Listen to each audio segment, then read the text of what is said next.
Hello, everyone, and welcome to Wrestling Addicts. I'm Jimmy Anderson, and joining me, as always, we've got the great sports Morpheus, Big Rich Walker over here to my right, and to my immediate right, Rafael Guzman, who's been a wrestling fan for years and years. And how many years would you say? 25, 30 years, I don't know, I'll something tell like you what, yeah, a quarter of a century. something like that. And I'll bet Al Rage Walker's been a fan longer than that, haven't you? Yeah, at least 25 years. Yeah, and 13 times champion to boot. And over 40 years for you, Mike Rodriguez, haven't you? I was tiny. Good grief, yeah. You remember the territories. Yeah. Yeah. One of the territories. All right, yeah, we've all been wrestling fans for many years. I've been a fan for almost a quarter of a century, getting close now. Hard to imagine that. And we've seen wrestlers come and go. We've seen all sorts of wrestlers.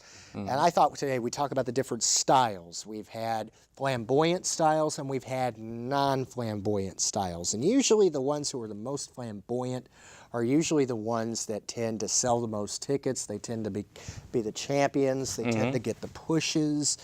And let's go down the line. Who are some of your favorite flamboyant wrestlers? We'll start with Rich.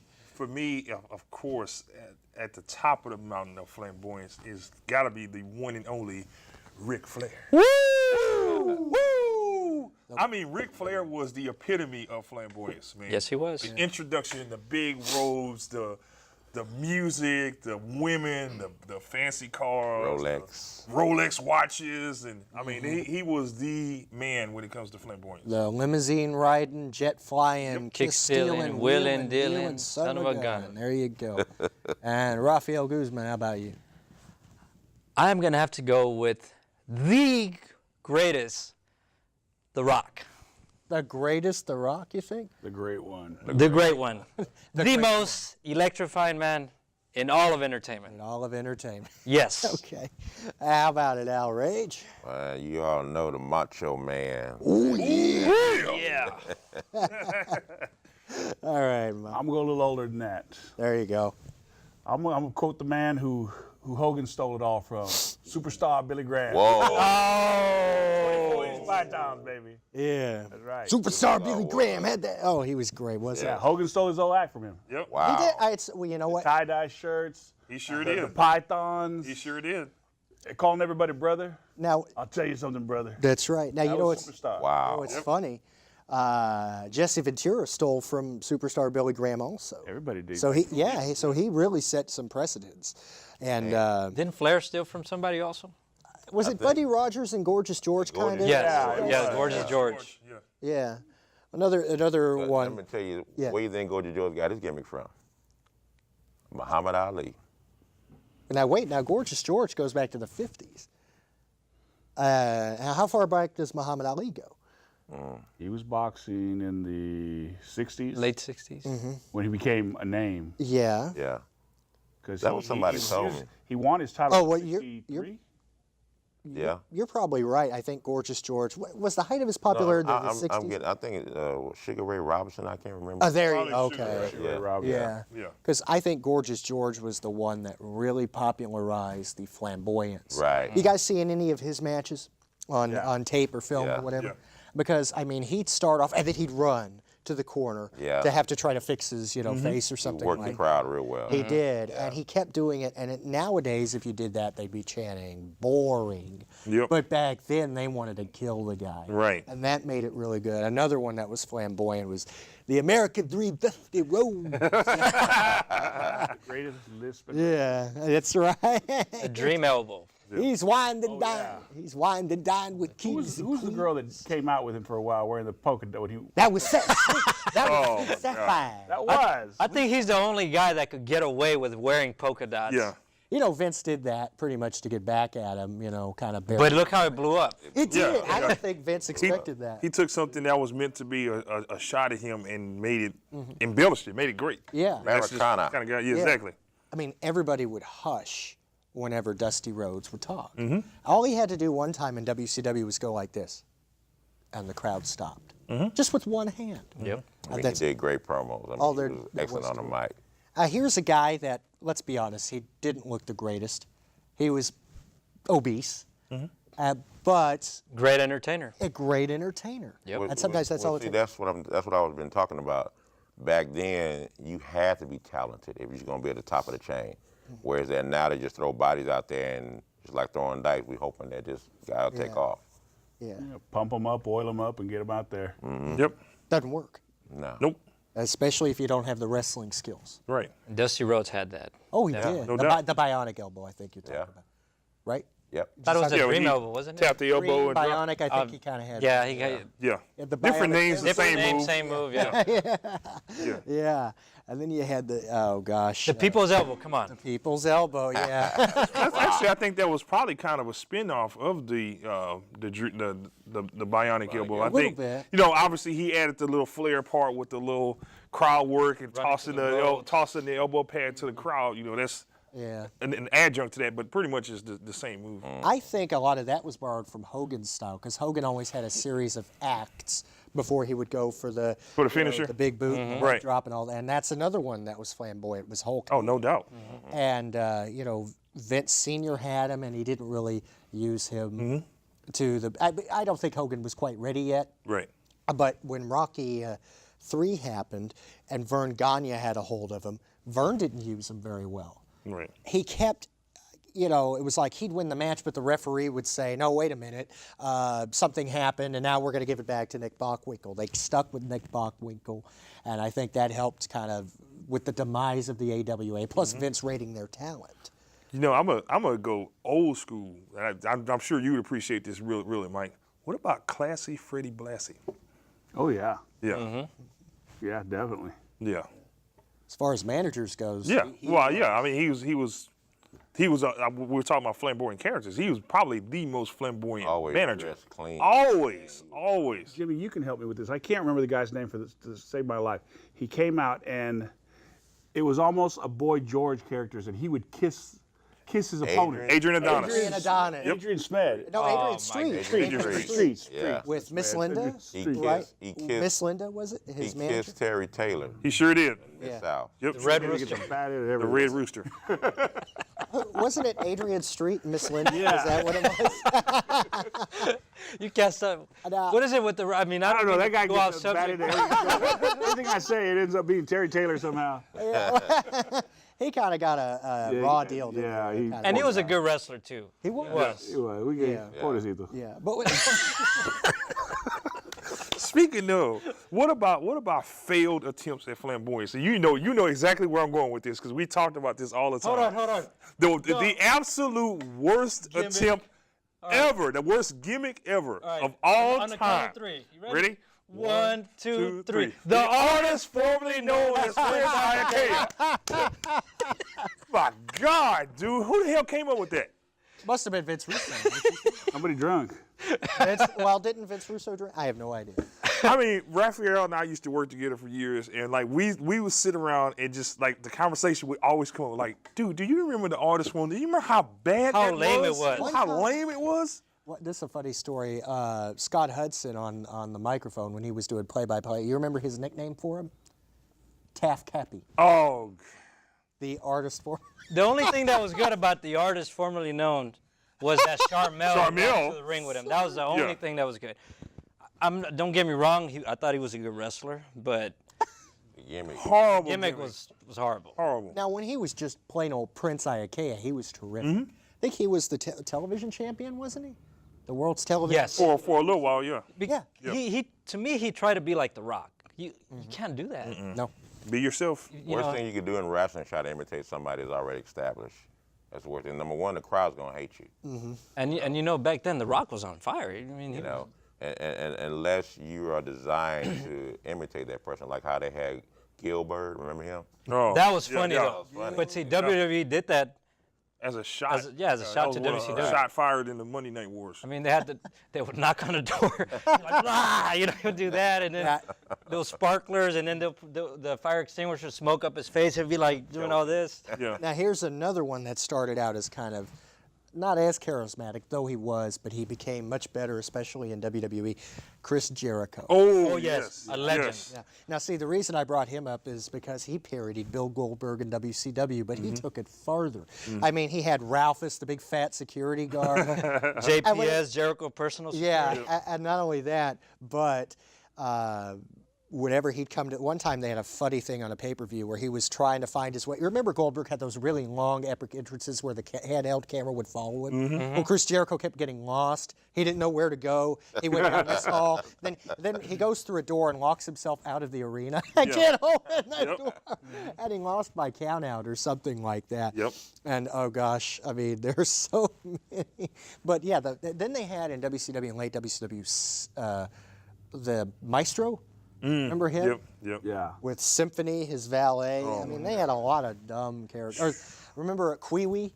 What was the other one? Beaver Cleavage? Beaver Cleavage. Cleavage. Wow. Yeah. That was. That was one of the guys are headbangers. sleep. Yes, Mosh. thank you. Was it Mosh. Mosh or Thrasher? It was Mosh. It was wasn't Mosh. it? I Yeah. think it was No? Yeah. It was Mosh. Yes. Yeah, I can't remember his real name. Now, but- who was the guy that looked like Chumley on Pawn Stars? They had the blue, like, I think it was OWN or something like that. It was a little group. We had paint on his face. That was, to me, the worst gimmick ever. Oh, the Blue Meanie. The Blue Blue Meanie. Meanie. Yeah, Y'all he was- seen that I guy? kind of like the It was Blue the Meanie, though. the BW. The BWO. BWO. Yeah. And the Job Squad. Remember the Job The Job Squad? Squad was cool. I thought I never forget, he was in the locker room with us, and me and Undertaker was sitting down, and he just walked by, and I was looking, I was like, shaking my head. Undertaker looked at him like, the hell you wearing? he was fired. Oh gosh, yeah, he didn't last very long. They No, brought him no, back for a little while, but he was more of an ECW type, I think. But he did stand out. I mean, I will say this much, though. He did get a pop from the crowd. So he was popular in ECW. As long as you can get pop from the crowd, I think that's really what's important. And we've got more discussion of some of the most flamboyant and maybe unflamboyant wrestlers here on Wrestling Addicts. When we come back after these messages, stay with us. All right, welcome back to Wrestling Addicts. If you want to follow us on social media, please be sure to do so by searching us up on Facebook, The Wrestling Addicts Show, also on Twitter @Wrestling Addicts. And what I'd like to have right now is for all you wrestling addicts to listen up as we talk about Ravishing Rick Rude. Yes. We can't start the music because we don't have the rights, but we can talk about Ravishing Rick Rude all day, all night, I guess. One of your favorites, obviously. Oh, no doubt. Yes. Raphael, Oh, one of your yes. favorites. Of course. What made him stand out to you? I mean, he was cocky, but he could back it up. Oh, really? I mean, he came out to the ring, and he called for the ladies, and of course they responded. So, Yeah. and he was just a great wrestler. He had Bobby the Brain Heenan to back him up. But he worked both sides of the crowd because he was a ladies' man. Yep. So, you know, he had all the women oohing and eyeing over him, even though he had pencil legs. But he also worked the guys because he would make it a point to insult the guys. He personalized it. So, like, whatever city he's in. So, like, he's in Houston, for example. He's like, I want all you fat, lazy, unemployed, uneducated, out of shape Houston To keep the noise down. hotheads to shut up and let me pose. You know, so he would. I mean, that would automatically energize the crowd. And then Bobby, and then he'll take off the robe. then he'll take off the start robe and do the dancing. pose for the women and all that. So, yeah, it was sort of a show before the match started. With every time. I bet you guys remember him before the WWF when he was in the territorial. I mean, he was always in shape, and like you said, he was a great performer in the ring. You know, he had the mic skills, he had the look, and he was really tough. You know, one of those guys that just went in there and gave it his all. What do you think, Mike? Our best mullet in the business. Besides Eddie, I think. No, yeah. True that. Oh, I don't know. I think he had Eddie beat maybe a little. He was Yeah. free Eddie on that mullet. Yeah. Yeah. And now, do you remember him in Memphis? Did you get the Memphis wrestling No. in your area? No, I didn't. Okay. Did he wrestle in Dallas? I don't remember. I don't think so. I don't think so. I don't think so. No. But there's a funny story A that. lot of Mid-South, and he did Paul Bosch for a little while. Yeah. Yeah. That's So he where I did saw him. wrestle That's with where I Jack. saw him. Yeah. Yeah, Mid-South was where we Okay. mostly. That's right, because there's a funny story that Jim Cornette told. Oh, boy. Yeah, okay. It has to do with Rick Rude teaming with against Dennis Condrey and Bobby Eaton, when they were the Midnight Express. They called for a spot, and Rick Rude was still new in the business at the time. And I think the spot was, I'm going to shoot you in, drop down, nail Bobby, you get it again. Mm-hmm. That was, code for whatever the spot was. They had to go back to a headlock. And Rick Rude's in the head. He goes, what? And he says, I'm going to throw you into the ropes, nail Bobby, and get it again. He's like, I'm still not getting it. I will throw you into the ropes. I will drop down in front of you, jump over me, continue running, strike Bobby in the face, and then return to the hold. And he's like, I can't get it. Oh, forget it, tag out. Wow. And they're like, and Jim Cornette's like, they're going around the ring and they're churning butter. It's like, what's going on? And then they told the story later. But from that story to the end of his career, he got better. I mean, he was one of the best. Yeah. And just the crowd response, I think, was just second to none almost, because this guy was so good that you couldn't even hear him, even though the mic was on. You couldn't even hear him because those fans were just giving him so much heat. Yeah. So it was just amazing. Yeah. Yeah, we're going to post on the Wrestling Addicts page, I think if we can find the clip on YouTube of Super Brawl 2 and the massive heat he got when he was out there. No doubt. He tried to cut the promo, and he had to start it over 3 times because he couldn't get them. He couldn't hear himself, I don't think. And it was one of those situations where you love to hate him. Right. Yep. There are some wrestlers who get what they call X-Pac heat, where they don't want you there. They just can't stand you. Right. But they wanted Rick Rude there, I think. Right. They hate to love him. Yeah. Right. They hate to love him and they love to hate They him. love Right. him, right? It kind of goes both ways. Yes. Yep. And one of his last hurrahs in the WWF was when he was involved with that feud with Bobby Heenan and the Big Boss Man, where they were insulting the mother of the Big Boss Man. And it was alleged that Rude made the remark. So the real reason, I think, I don't know if it was money or what it was, but Jack Tunney, the then kayfabe president of the WWF, suspended Rick Rude for the remarks he made about the mother of the Big Boss Man, and that was his way out. He was supposed to be at Survivor Series that year, but he wasn't, unfortunately. It's sad that his career kind of ended when it did. I think the match he had with Sting was the last actual match he had in Yeah. In WCW. Japan, I think it was. I don't remember, but I think it was one he had against Sting. Yeah, the reason I mention that is because sometimes in Japan, they would have like a platform where the wrestling ring was on, above the arena floor or whatever. And Sting did some sort of a planche or a dive, a suicide dive outside of the ring, hit Rick Rude, and Rude's back hit the edge of that platform. Ooh. And that hurt his back, and that was it for a while. Yeah. He never made a comeback, and that's a shame. Yeah, and when he came back, he was there, but there's really nothing much was going on with him with DX and then him going to the NWO. He was a manager. Yeah, he was like a manager, but He was so incensed, you mentioned Raphael, that he quit the WWF after the screw job. the Montreal screw job. Yep.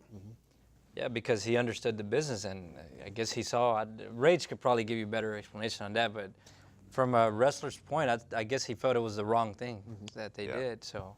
Were you there, Montreal screw? I think hadn't you left by that point? I wasn't there when that happened. Yeah. Okay. When did you leave WWF? What month was it? It was right during the part where they were pushing the Nation and all the Mark Henry and all those guys started joining the Nation, the Domination. So. Was it when he fired Savio and Crush? Yeah. Okay. Yeah. Were you out there for that angle? I don't remember seeing you. I was out there in the back when they did the scene with Crush when they fired Crush. Okay. Yeah. That was a little disheartening, wasn't it? Yeah. Yeah. But you never got to work with Rick Rude or anything Nah. like that? No. Yeah, but weren't he and Mr. Perfect like best friends? I think they believe were. so. I think they traveled the road a lot together. It was funny because every time they came out on Nitro, like Mr. Perfect would have to hold back laughter because he probably said something backstage, and you never know what they would. I think they Didn't they wrestle together? I don't remember if they were in the AWA. I don't or think not. there was ever a tag team. No, No, they they would have weren't. been a great tag Same team. barber, but that's about it. Not as a tag team, but they were usually in the same promotion, but not as a. Right. That would have worked, don't Yeah. you think? I think Oh, so. most definitely. Yeah. It'd have been a tag team. Even if Mr. Perfect would have teamed up with Bret Hart, it probably would have worked also, I think. Oh, yes. Yeah, that'd have been good, too. Perfect is a pretty charismatic guy himself. Yes, he Yeah, is. he was. Very, Yeah. very charismatic. He didn't start out that way. But Right, he once, didn't, but- once he started to work with Vince McMahon, boom. And those promos that he shot, man, Those it's just were like incredible, way yeah. over the top. Like him, shooting the basketball, All the that perfect shot, and throwing the football to himself, and the perfect golf shot. All in one. Yeah, exactly. I mean, And a lot of those, as we mentioned before, were real. Like, wasn't it Wade Boggs was involved with Yeah. one of those Yep. with the home run? With the home run thing. Which was a home run. He rolled a bunch of strikes. Right. Made it look like a three, except that he fouled. He foot fouled over, a couple Yeah. of times. And he rarely missed a beat in those promos that he did. He was so natural. yeah. His son, I watched his son perform, Mr. Perfect, and he's just not as talented as his dad. No. Curtis Axel? No. Is that what they call him? Yeah. Yeah. Yeah. I know him as Joe. And isn't that his real name? First it was Michael McGillicuddy, Yeah. and then Curtis Axel. Hmm. I know they try to do the Paul Heyman thing, but I don't know how that worked. worked. It just didn't Yeah, it didn't work. Isn't that the case, though? Is the second generation wrestler rarely better than the first? I'm gonna throw this one. necessarily. I'm gonna throw this one at Richard. Planet Stasiak. Oh, I want to know your thoughts. The second generation wrestler. that was Who else is that? Stan. Yeah. That the was man. that the was man. terrible. That was terrible. Planet Stasiak. That was WCW. terrible. WWF. I remember seeing It was the Invasion era. As a matter Oh, of fact, thank you. Yes. I'm gonna find this video. I'm gonna post it on the Wrestling Addicts Facebook page. I remember he did this shoot, and Kevin Kelly was looking at him like, "Dude, what in the hell are you saying?" And he was talking about this goofy Planet Stasiak stuff, and Kevin Kelly's looking at him like, What? "Dude, you are so fired. It's not even funny."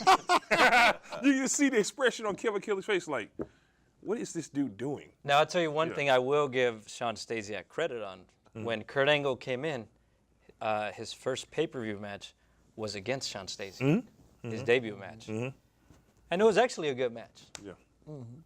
I don't know if at that time he had the whole Planet Stasiak. Oh my thing God, going. that was. I don't think so. He was on the way out when he did that. That Right. was just like a Hail Mary. Did That he- went terribly wrong. I forgot all about that. Didn't last long, did it? No, he was fired right after that. Was he? Yeah. You know what? When they came to Houston during 9/11, right after, Oh, yes. The Rock kept throwing him over the ropes Oh, my God. over and over again. Like he kept going in, like try to attack the Rock, and he kept throwing him over the ropes. Wow. Yeah, and The Rock is probably one of the most charismatic. Yes, he in is. history. My second favorite wrestler, besides Bret Hart. Bret Hart is your favorite, huh? Yes, Would you consider him charismatic too? I think so. I mean, he had the glasses. He would come out and give them to the kids. I think he was more like a kid-friendly character back then. But he was also like a real good technician. Yeah. And he just got over regardless, whether it was with kids or with adults. I think when you're speaking of charismatic, I think there's two different buckets, so to speak. I think you have the guys that are directly charismatic, like your Ric Flairs, your Hogans, guys that just intentionally blow their characters. Then you have the guys that they're the nonverbal things about them, the way that they carry themselves, the costumes and stuff like that. That kind of on its own lives and breathes a little bit more. And Bret Hart would be more of that type of Right. guy. He doesn't have to go and say he's great because he just is. What about the old school guys? You think charismatic, some old school guys? Coco Beware, Yeah, Coco Beware is Coco good. Beware. the Bird, Doing the bird. Doing the yeah, bird. Yeah, oh The God. king, Jerry Jerry Lawler. Lawler. yeah, Yep. the one king. Yeah. Yeah. Yep. Absolutely. Jerry the King Lawler, yes. What about? Well, you mentioned Adrian Street. Adrian Street. He just freaked me out when I was a kid. Dude, he kissed another guy. You didn't do that back then. No, I didn't copy that hold. No, I mean the wrestlers didn't do that back then. No, he'd do that to freak you out. It caught the other guy off guard, and suddenly he's got him in a hold. He pinned him. Yeah. Before the match, the guy ever got ready. It was Oh, just gosh. a surprise attack move. Those were some of the most charismatic wrestlers, but I think in the second half of our show, we'll talk about some of the uncharismatic wrestlers when we come back. Stay with us. Welcome back to Wrestling Addicts, everyone. I'm Jimmy Anderson, and be sure to join us on social media at the Wrestling Addicts Show on Facebook, at Wrestling Addicts on Twitter.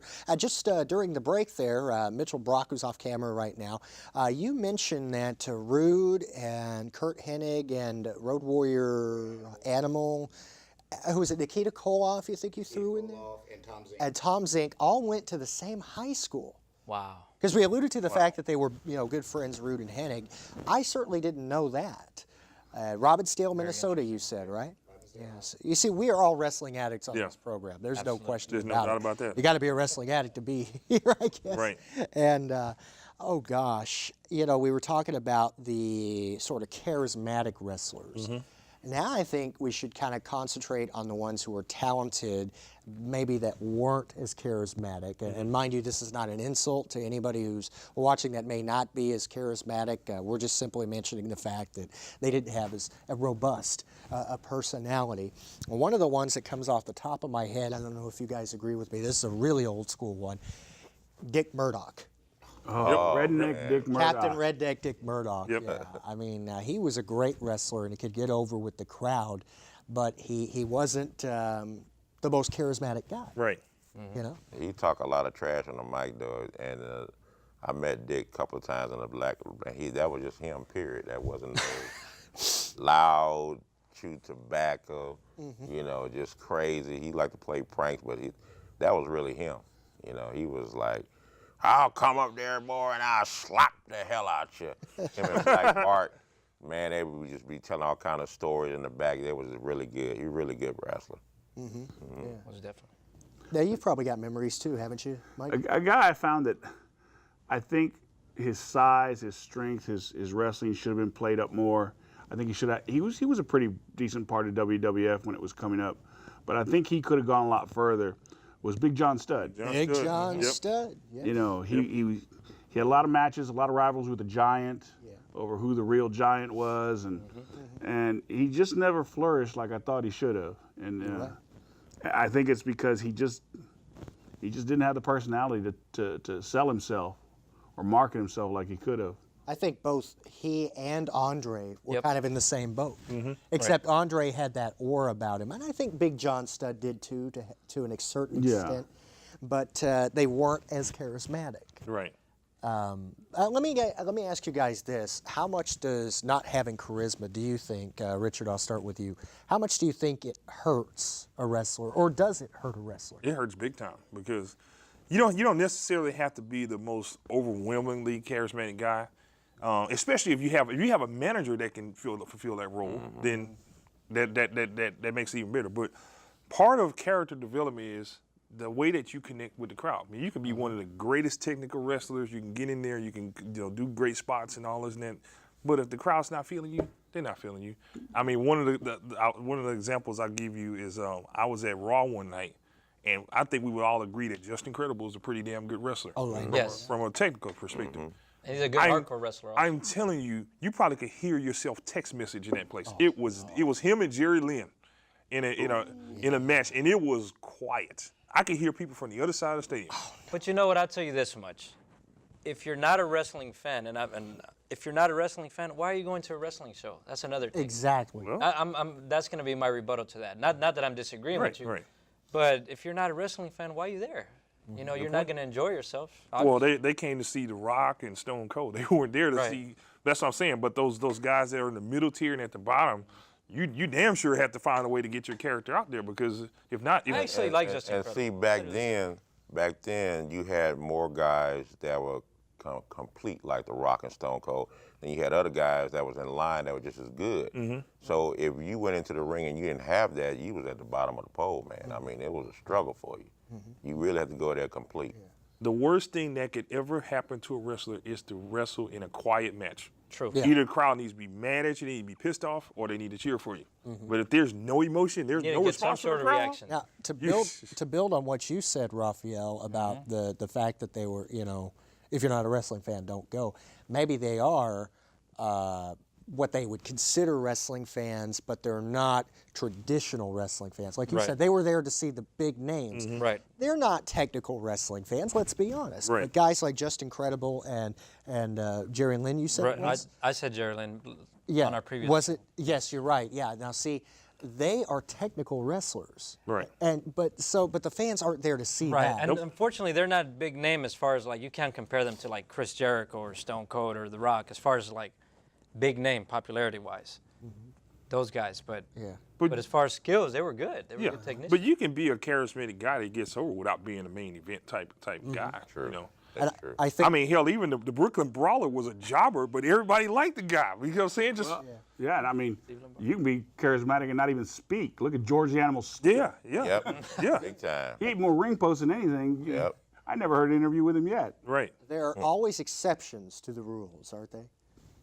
Yeah. And then now you probably remember more, I mean, because in the territorial system, there weren't a lot of personalities, like flamboyant ones, but there were wrestlers that did get over. Like, Terry Taylor, we keep talking about. Yeah. Now, but seriously, yes, he was a good wrestler and was actually Pro Wrestler of the Year in 1980, as voted by Yes, he was a Pro good Wrestling Illustrated. Yeah. And 75, Ric Flair had that honor. And they both wrestled one another. They kind of had a feud for a while. Now, in Mid-South, what about Butch Reed? He was more of a rough, kind of rugged guy. Rough. I want a to heel. He was a good heel. Mm-hmm. You know, talk a lot of Hacksaw. trash. I mean, he insults you. He was very good on the mic. Butch Reed was real good on the mic. Now, see, when he became a babyface, he really was over there as well when he was challenging Ric Flair for the belt.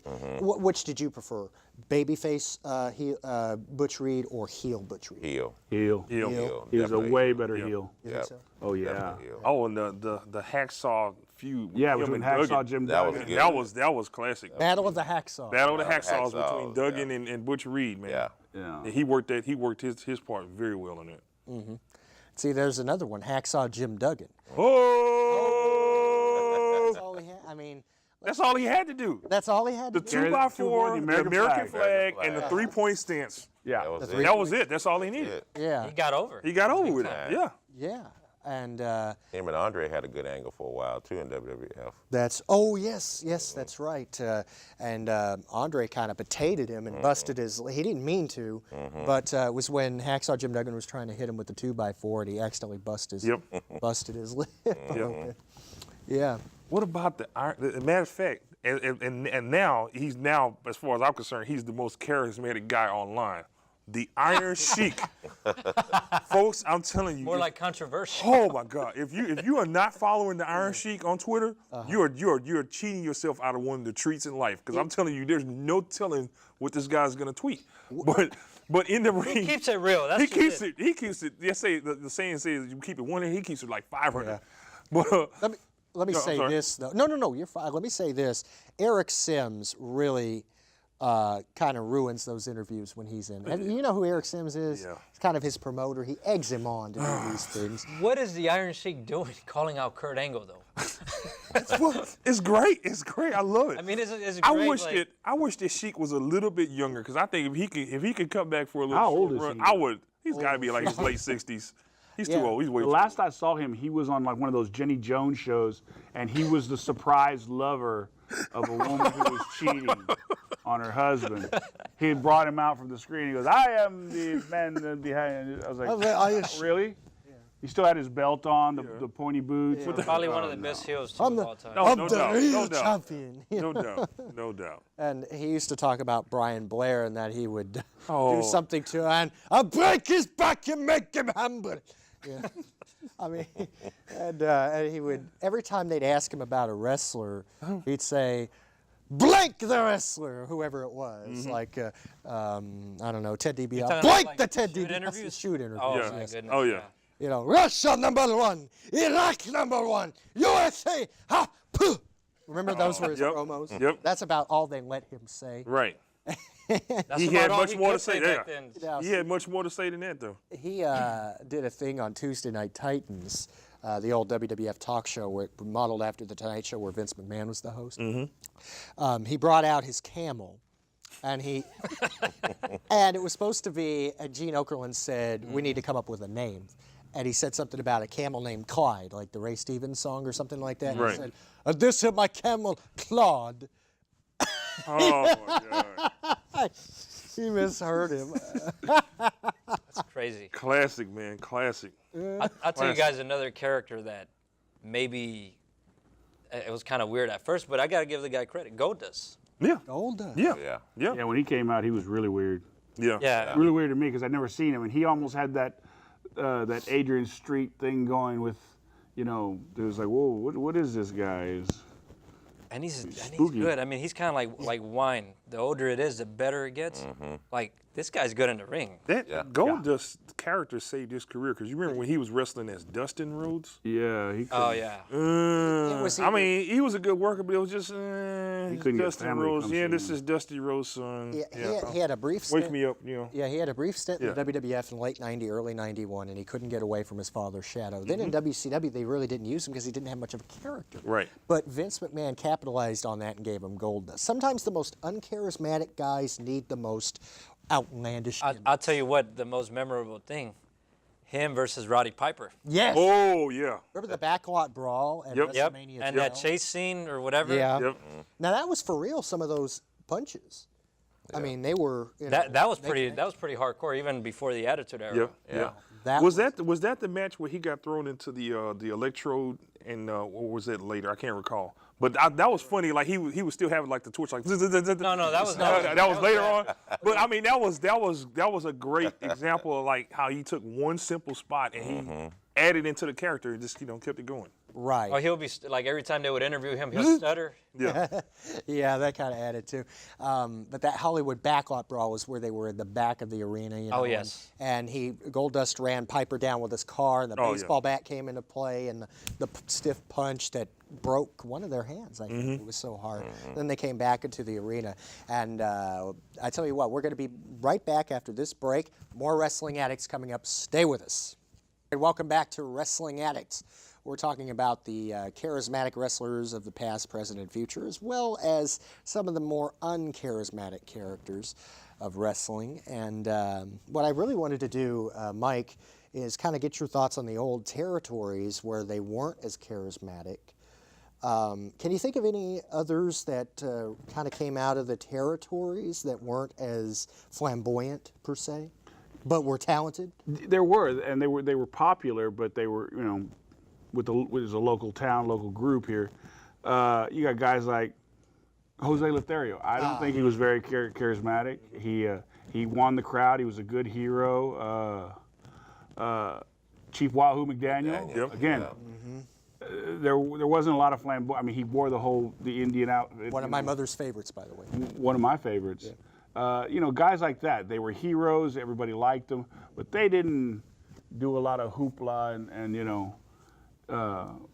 when they were interviewed, or they didn't they wore their outfits into the ring. It was their gimmick, but they're very understated as far as wrestling goes today. Yeah. Just guys like that. Sure. Now, aside from Ric Flair, I think some of the more uncharismatic yet unflamboyant but poignant wrestlers were the Four Horsemen. Oh yeah. Oh yeah. Look, I mean, you had Tully Blanchard and Arn Anderson and even Ole Anderson. They weren't character; they were themselves, really. Right. Yeah. They were Mongo. thugs. Yep. Mongo. Oh gosh, Mongo. Yeah. If you want to talk about untalented, No charisma. no charisma, no talent. I Yeah. mean, he wasn't really. They He gave just him- used to play for the Bears. That's all. yeah. That's Talking about Steve Mongo? Yeah. Mongo McMichael. Yeah. He was a bad wrestler, even worse on commentary on Nitro. Oh, yeah. I mean, just The only awful. thing that Steve ever did good in his career was get with Deborah. I was about to say that. And he lost that. And he too. lost that too. He lost that too. Well, he won the Super Bowl with the Bears. That's Yeah, but it. what role did he play? Exactly. He got the ring. Yeah. Yeah. Well, Yeah, he but got that's the ring. good enough. Yeah. I mean, you win the Super. But He had a decent spear, I guess. winning the Super Bowl does not a wrestler make. No. I mean, Right. Let's be honest. Yeah. And speaking of the spear, one of his first feuds, Bill Goldberg. Yep. Now here's a wrestler. The that man. had the man. Yes, and then the myth, the legend, or whatever. Who's next? Who's next? Exactly. And he was one of the most over wrestlers at that time. He had a good aura. He was built, but no charisma. Nope. And very little wrestling talent. Let's be honest here. Yeah. Very little wrestling talent. I mean, what did you guys think of Goldberg? I mean, he was just explosive. Powerhouse. I mean, he didn't need it. He was explosive. I mean, every time he stepped out to the ring, the crowd was going crazy because they knew this guy in the ring is next. I mean, it was perfect, and the timing was great for it too. And plus, it was just a response from WCW to WWF at the time, because at that time, Steve Austin, a lot of people compared the two. Right. Even though I know what you're saying, they're not the same. I mean, Stone Cold was a technical wrestler. He was, he was good, but I get what they you- kind of had that. Here's our bald guy with a goatee. Yeah, Right. Exactly. pretty much. You saw the look on my face. You didn't even ask. Right. He knew where I was Yeah, going I with mean, it because because everybody used to compare. They the two. compare the two, yeah. Yeah, but there really isn't much of a comparison. Not talent-wise, but No. look-wise. Right. Was, yeah. And style-wise. Right. And But that jackhammer was awesome, though. It was- Jackhammer, yeah. the spear, and the jackhammer A just. lot of power. I don't remember any other wrestler using that move before Goldberg. Somebody's got to help me out. Did they ever combine a vertical suplex and a power slam? I don't remember. I don't remember. I've seen Billy Gunn use it before, but not. To Oh, that he used extent. it Afterwards. yeah. Goldberg, absolutely. Kind of like with the Disco Inferno in WCW. Wow. He used to use the stunner. Disco Fever. Epic fail. Yeah, epic fail. But he used to use the, what do you call it, the block or chart buster, and it was the stunner. It was the stunner. You guys remember when Disco Inferno used to come out with that duck? Oh, Yeah. You're gonna have to remind me of that. I missed. You remember? what? It was on WCW. yeah, I remember. What year are we WCW. in? 2001. Okay, then my This mind was- is. yeah, this is- I don't remember. This was when. This is when Raw was already winning the war. This was when. Clearly, Yeah. at that point, they were pretty desperate. At I thought you guys. You guys were really watching WCW at the time. and Between paying attention. I was commercial still breaks. watching it. I was still rooting did for too. WCW to come back. I was like, what happened? You know what I'm saying? See, here's the thing. I was watching it at the time, but my mind has just gone blank on a lot of the stories. Yeah. Well, all I can remember is Judy Bagwell winning the title. Oh my goodness. with Marcus Bagwell, the mother of. And now, see, Marcus Bagwell is another one that really didn't have much of a character. No. He started out in Global, which was one of your stomping He was a grounds. perfect stranger, I think. it The was handsome called. straight. The handsome straight. Handsome stranger. Bagwell family itself is just. Yeah. Remember that? Like I don't know if watching you paint guys dry. remember it was another Vince Russo idea. Oh boy. Just I could say though, Vince Russo idea, and we Yeah. get groans. But it was in WCW, maybe Bash at the Beach or something, 2000. It was Canyon when he was mimicking DDP, and it was Buff Bagwell, and it was one of the match stipulations. I tried to say this with a straight face, folks. I apologize. Judy Bagwell on a forklift.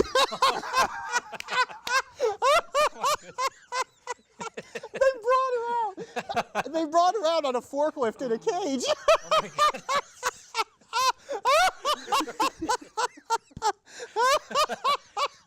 Look at her age. The look on Al's face is priceless. Oh my God. Rage is not amused. What the hell's so funny about that? Oh God, that was bad. Well, I mean, I don't know. I don't Y'all know. take it from here. I don't know if that was the response of, not to go off subject, but okay, they brought a forklift. Were they trying to counter when Steve Austin brought in The beer I truck. don't know. That was terrible. I mean, at It least. was part of the match. It wasn't Oh even- my goodness. It was part of It wasn't even a shoot. Yeah, they were serious. Yeah. It was serious. That's like, I'm sorry to go off subject, the pinata on a pole match in WCW. Oh remember that? God. I'm glad I don't.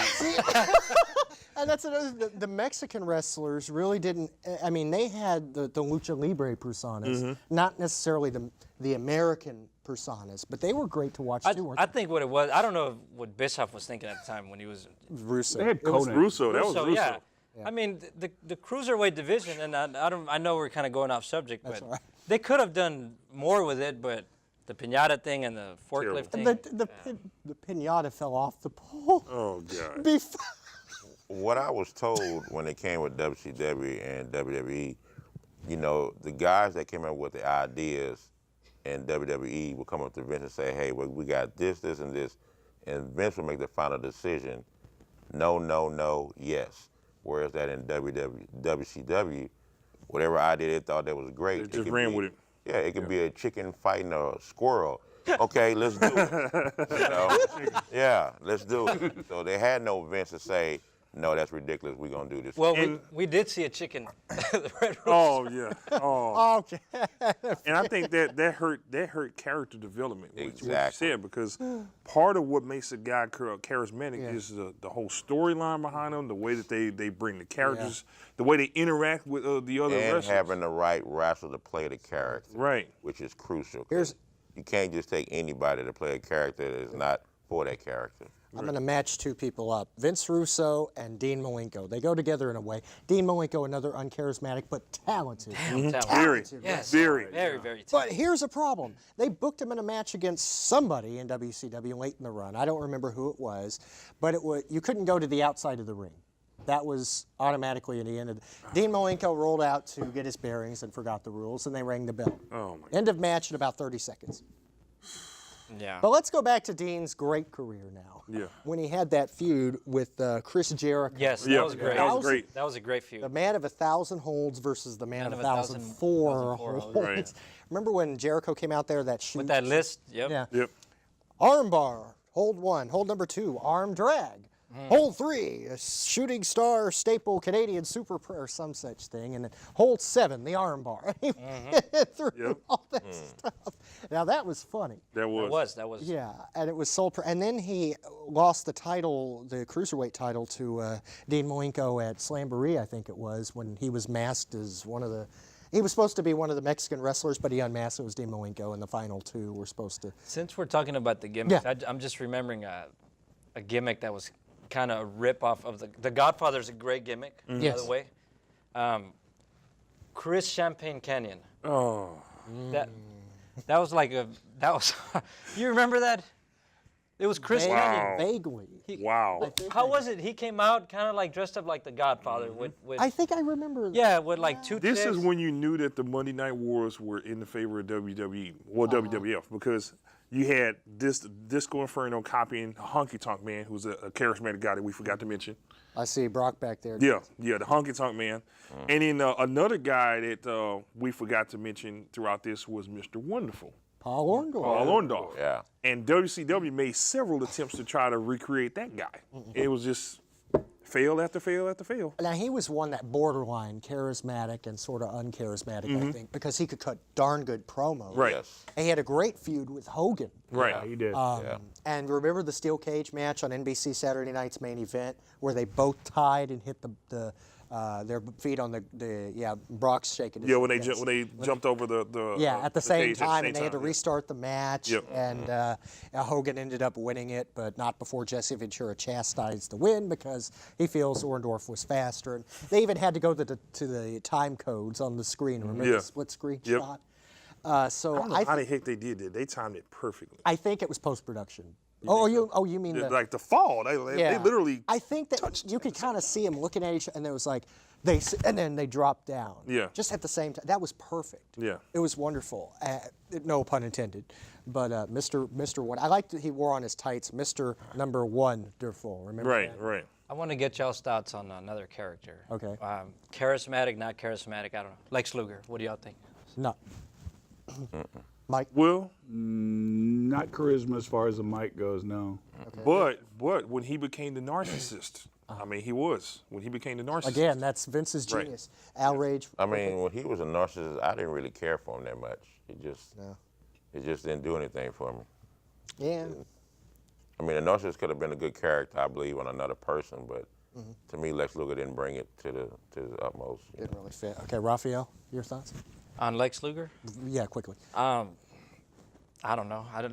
Not much. I wasn't a big Lex Luger fan. I mean, the torture rack was cool and all, but He was better in WCW, I think. Yeah. He was. Yeah, he was. And we're going to have to wrap it up, folks. So much discussion, so little time.